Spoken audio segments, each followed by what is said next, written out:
रामायण की शुरुआत कैसे हुई? लोग कहते हैं कि यह सब राम के अस्तित्व में आने के साथ ही शुरू हुआ, लेकिन उनके जन्म के लिए कोई तो वजह होनी ही चाहिए। और इसकी शुरुआत 3 भाइयों की कहानी से हुई।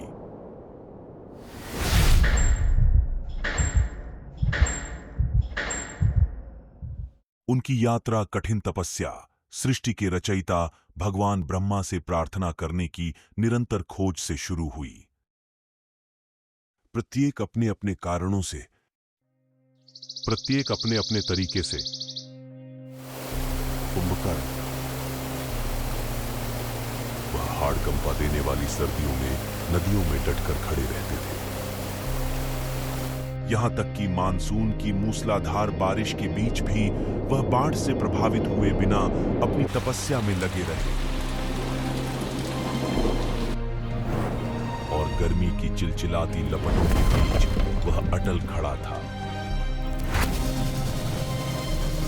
उसका संकल्प उसके चारों ओर आग की तरह चमक रहा था।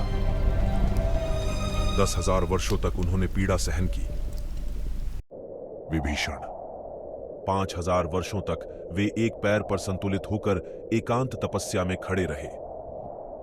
अगले 5,000 वर्षों तक उन्होंने अपनी भक्ति जारी रखी, अपने सिर के ऊपर हाथ जोड़कर प्रार्थना करते रहे और खड़े रहे।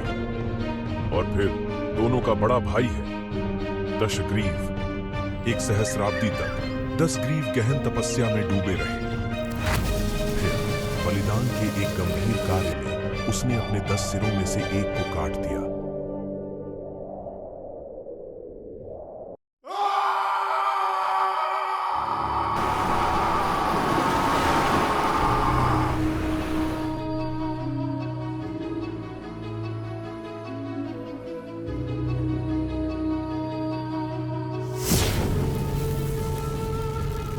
प्रत्येक 1000 वर्ष के लिए एक सिर, क्रमिक रूप से किया गया बलिदान। प्रत्येक कटा हुआ सिर उसकी स्थायी प्रतिबद्धता और समय बीतने का प्रतीक है। 10,000 वर्षों की अटूट भक्ति के बाद 10 ग्रीव अपने अंतिम बलिदान के शिखर पर खड़े थे। पहले से ही 9 सिर परमात्मा को अर्पित किए जाने के बाद अंतिम सिर को काटने का समय आ गया था, पवित्र कार्य में अपने निधन को गले लगाते हुए। लेकिन उसी वक्त कुछ घटित हुआ।